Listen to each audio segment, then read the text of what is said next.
ഞാൻ പൊക്കോട്ടെ. ആ ചായയുടെ അസുഖം അങ്ങോട്ട് മാറട്ടെ.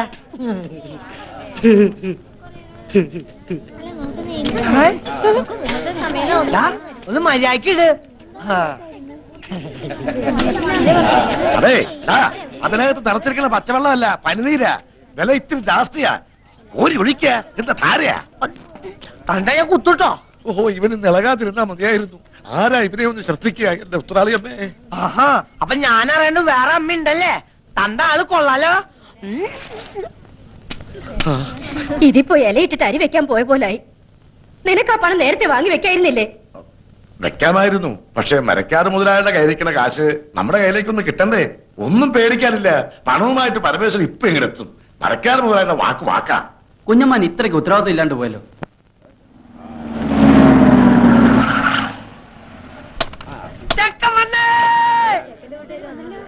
ആ, പരമേശ്വരൻ വന്നൂലോ. ഇങ്ങ് വന്നേ.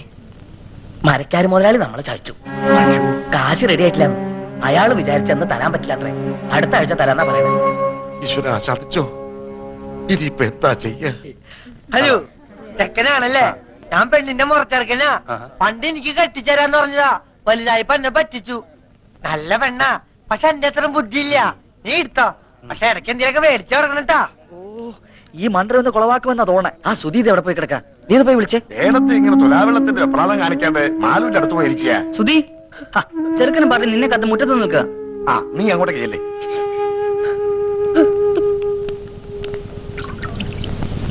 നിശ്ചയത്തിന് വരാൻ പറ്റിയില്ല, ഈ വീട്ടോത്തോണ്ടാ. ലോഹ്യ ചോദിക്കലൊക്കെ പിന്നെ ആവാം. മുഹൂർത്തത്തിന് സമയമായി. വരൂ.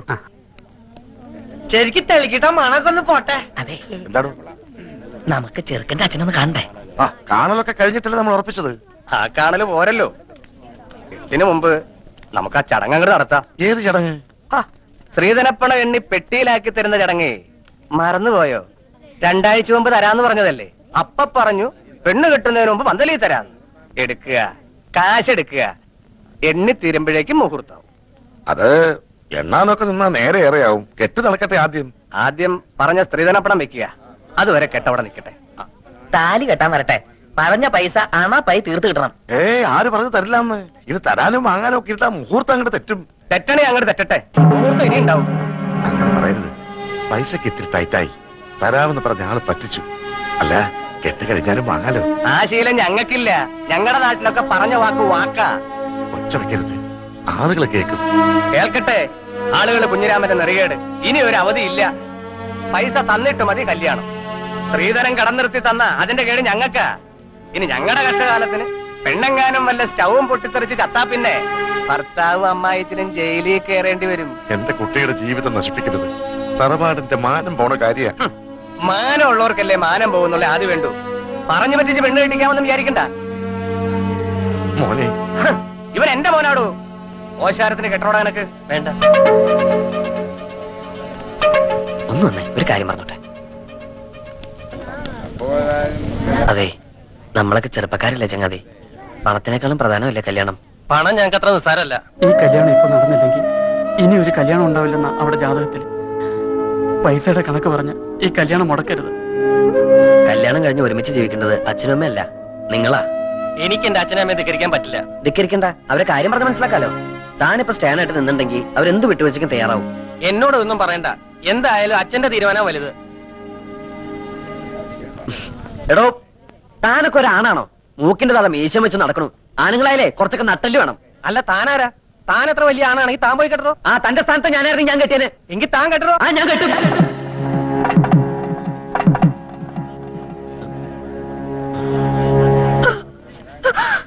എന്റെ മോൾക്ക് മാനക്കരുണ്ടാക്കരുത്. വസ്തു വെച്ചിട്ടെങ്കിലും 2 ദിവസത്തിനകം ഞാൻ അവിടെ കാശെത്തിച്ചോളാം. ഞാൻ നിങ്ങളുടെ കാല് പിടിക്കാം. നീര് കാണിച്ച് മോളെ ചെലവാക്കാൻ നോക്കാം.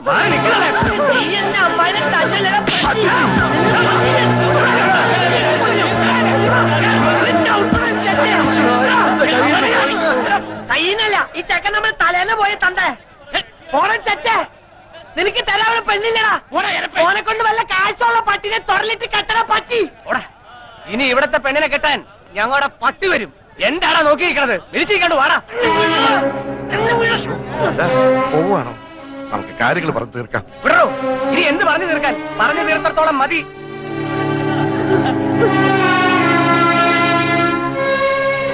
എല്ലാം നശിപ്പിച്ചല്ലോടാ നീ. മാലൂന്റെ കല്യാണം മുടക്കിയില്ലേ? പോയി മാപ്പ് പറഞ്ഞവരെ വിളിച്ചോണ്ട് വാടാ. എന്റെ പട്ടി പോവാ കോണ്ടനെ വിളിക്കാൻ. കണ്ടാരപ്പള്ളികൾക്ക് കെട്ടിച്ചോടക്കോടെ പെണ്ണില്ല.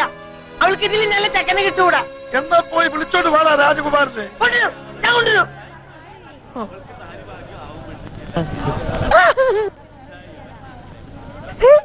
രാജകുമാര,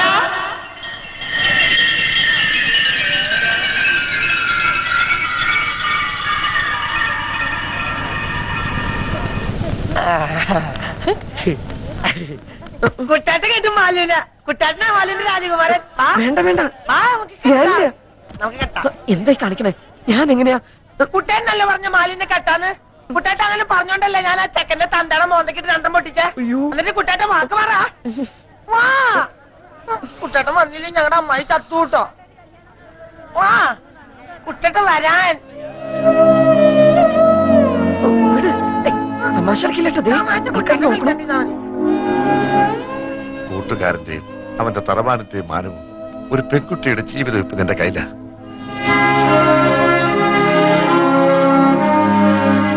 വിധി അതാന്ന് വെച്ചാ അങ്ങനെ തന്നെ നടക്കട്ടെ.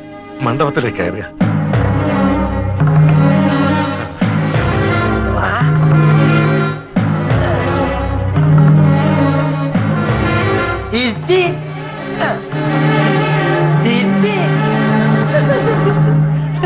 ചക്കര തരുന്ന പറഞ്ഞ ചക്കര തരും.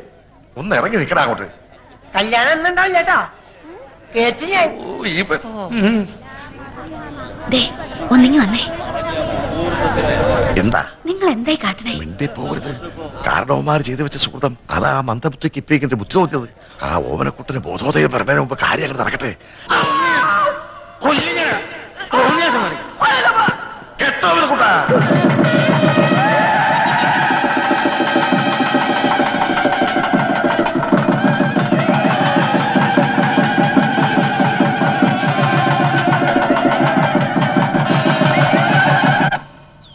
എഞ്ചിൻ ഓഫ് ചെയ്തോ, എഞ്ചിൻ ഓഫ് ചെയ്തോ. കൈമൾ മാഷ്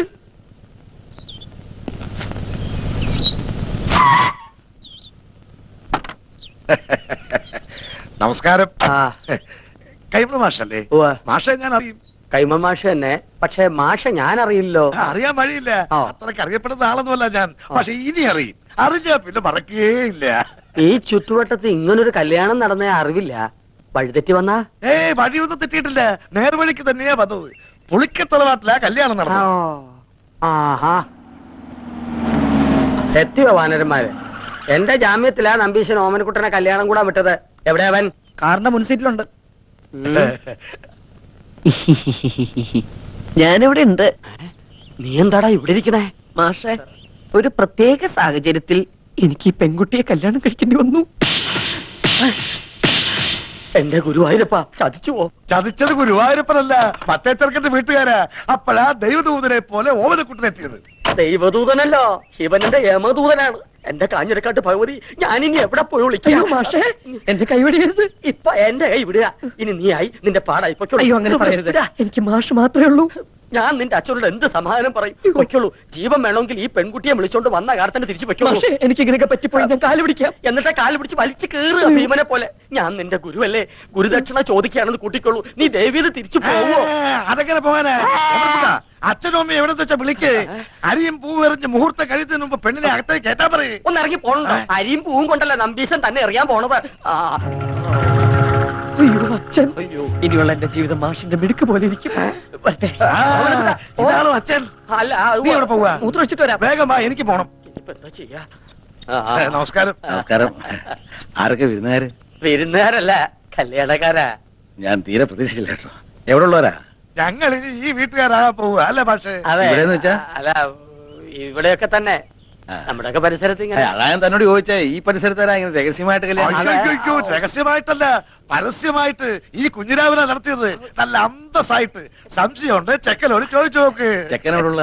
അല്ല, ചെക്കൻ ഈ പരിസരത്തൊക്കെ ഉള്ളത് തന്നെ. ഈ പരിസരത്ത് വെച്ചാ? ഇനി വന്നേ. അതെ, കാലമൊക്കെ മാറിയിരിക്കണം നമ്പീശ. കലികാലം ഇപ്പൊ. അതുകൊണ്ട് കഴിഞ്ഞത് കഴിഞ്ഞു എന്ന് വിചാരിച്ച് നമ്പീശം വേണം ആശ്വസിപ്പിക്കാൻ. ഒരു വാക്ക് തന്നെ നേരത്തെ ഒന്ന് പറയണ്ടോ? അല്ല, എന്തുകൊണ്ട് ചെയ്യാറുണ്ടല്ലോ നമുക്ക്? പറയാനുള്ള സന്ദർഭം കിട്ടിയില്ല, വളരെ പെട്ടെന്നായിരുന്നു. അത് ശരി. അതെ, നല്ല ബുദ്ധി ഉണ്ടെന്ന് ആലോചിക്കുക. ഇപ്പൊ നമ്മുടെ ഓമനക്കുട്ടനാണ് ഇങ്ങനെ ചുമ്മാ ചെയ്തെന്ന് വിചാരിക്കുക. നമ്പീശൻ എന്താ ചെയ്യാ? ഓമനക്കുട്ടനോ? ആ, ഓമനക്കുട്ടാണ് ചെയ്തിട്ടുണ്ടല്ലോ. രണ്ടിനെ അരി ഞാൻ പട്ടിക്കിട്ട് കൊടുക്കും, അറിയാവോ? അല്ലെങ്കിൽ പിന്നെ ഞാൻ തന്തേന്നും പറഞ്ഞ് എന്തോ ജീവിച്ചിരിക്കുന്നത്. അങ്ങനെയാണെങ്കിലേ താൻ മരിക്കണോ ജീവിക്കണോ എന്ന് ഉടനെ തീരുമാനിക്കേണ്ടി വരും. എന്തിന്? ഇത് ഓമനക്കുട്ടൻ കല്യാണം കഴിച്ചുകൊണ്ടിരിക്കണ പെട്ടാ. കുട്ടന്റെ അച്ഛ കല്യാണം മുടങ്ങി നാട്ടുകാരുടെ മുമ്പില് കൂട്ടുകാരന്റെ തറവാടിന്റെ മാനം കെടുന്ന ഘട്ടത്തിലാണ് ഓമനക്കുട്ടൻ മാലുവിന്റെ കഴുത്തിൽ താലി കെട്ടിയത്. വീട് ഏതാണെന്ന് വെച്ചാൽ അവരെ അനുഗ്രഹിച്ച് അകത്തേക്ക് കയറ്റിയാട്ടെ. മിണ്ടിപ്പോരുത്. തോന്നിയാസം കഴിഞ്ഞിട്ട് ഒരുമാതിരി അടിച്ചു കല്യാണം കൂടെ വന്ന ചെക്കന്റെ വില പെണ്ണിനെ കെട്ടിവെച്ചിട്ട് കുടുംബ മഹിമ പറയുന്നോ? ഇപ്പൊ ഈ നിമിഷമാണ് ഇവിടുന്ന് തന്റെ പെടനെ കൊണ്ട് എന്ന് പറഞ്ഞാൽ എങ്ങനെ? അവൻ പുറ കൊടുത്ത പെണ്ണായത്. അവൻ കെട്ടിയ താലിയായി കഴുത്തെ കിടക്കുന്നത്. ആരോട് ചോദിച്ചോടോ കെട്ടിച്ചത്? അവൻ അനാഥ ചെക്കനാന്ന് വിചാരിച്ചോ? അവനെ കുറിച്ച് എനിക്ക് എന്തറിയാം? പ്ലസ് 2 പഠിക്കുന്ന ചെക്കനെ സംഭവിക്കാനുള്ളതൊക്കെ സംഭവിച്ചിട്ട് ഇപ്പൊ നമുക്ക് എന്ത് ചെയ്യാൻ പറ്റും? ആ പെൺകുട്ടിയെ അകത്ത് വിളിച്ചു കൊണ്ടുപോവാ. താനും മേടിക്കാടി. താൻ ഒറ്റ ഒരുത്തം കാണാൻ ഇതൊക്കെ ഉണ്ടായത്. ഇതിനെന്താ ചെയ്യാൻ പോകുന്നതെന്ന് കാണിച്ചുതരാം. തന്നെ തന്നെ തറവാട്ടുകാരെ മുഴുവൻ ഞാൻ കോടതി കയറ്റും. പിന്നെ എന്റെ മോൻ കെട്ടി താലി അത് ഞാൻ കോടതി വെച്ച് അഴിപ്പിച്ചിരിക്കും.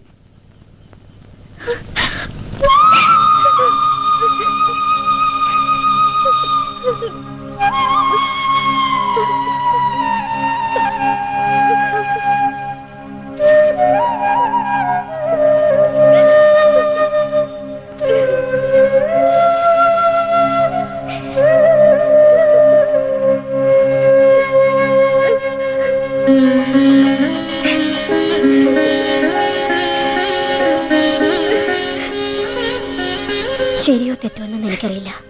പക്ഷേ അവളുടെ കഴുത്തി കിടക്കുന്നത് നമ്മുടെ മോൻ കെട്ടിയ താലിയ. അത് കെട്ടിയത്ര എളുപ്പത്തില് പറിച്ചറിയാൻ പറ്റില്ല.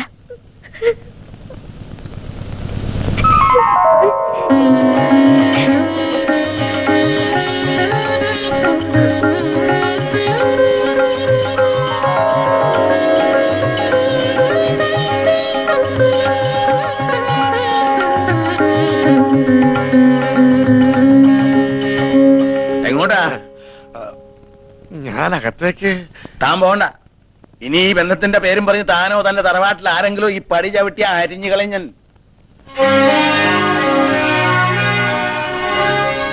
വിഷമിക്കണ്ട. എനിക്ക് സന്തോഷായി മാഷെ. കുറച്ച് മനപ്രയാസം ഉണ്ടായെങ്കിലും അവക്ക് ഭാഗ്യം ഉണ്ടായല്ലോ. മതി. എനിക്കെന്നാണാവോ ഇങ്ങനൊരു ഭാഗ്യം ഉണ്ടാവുക?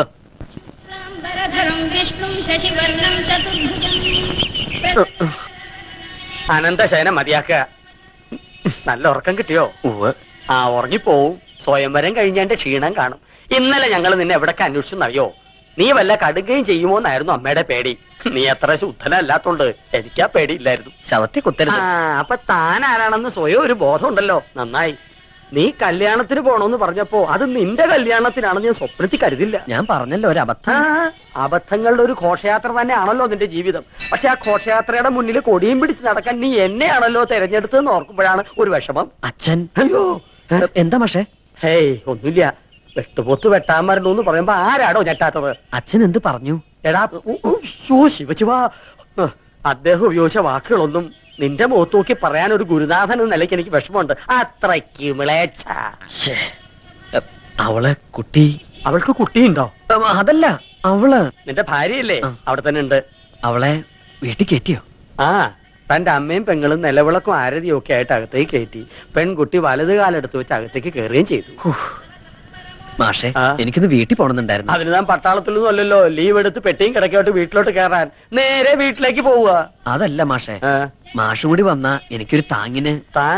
താങ്ങിനിപ്പോ ദാ, ഈ 10 കയ്യിലിരിക്കട്ടെ. കൂട്ട് വേണോ അത്രേ? ഞാൻ ഒരു കാര്യം ചോദിക്കട്ടെ. ഞാൻ നിന്റെ മാഷാണോ അതോ നീ എന്റെ കാലനാണോ? എന്തായാലും ബലം ഒന്ന് തന്നെയല്ലേ. ഒന്ന് വെറുതെ ഇടോ. നിന്റെ തന്തയുടെ തെറി മുഴുവൻ രാവിലെ കുത്തിയിരുന്ന് കേൾക്കായിരുന്നു ഞാൻ. അതിന്റെ നാറ്റം ഒന്ന് മാറിക്കിട്ടാൻ വേണ്ടിട്ടാണ് കുളിച്ച് ശുദ്ധമായിട്ട് അമ്പലത്തിലേക്ക് പറഞ്ഞത്. ആ ശിവ ഇവിടെ ഒന്നും കണ്ടിട്ടില്ലല്ലോ. എന്താ പേര്? മിസ്സിസ് പരമേശ്വരൻ. മിസ്സസ് ആണോ? മിസ് ആരും ഇല്ലേ?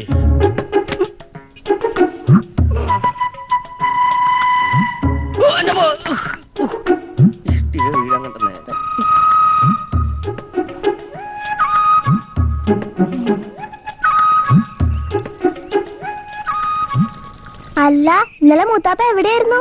മൂത്തപ്പത്തിന്റെ അച്ഛൻ. അച്ഛനോടെ അച്ഛാ ദേ ഈ ചേട്ടൻ വിളിക്കണോ? അയ്യോ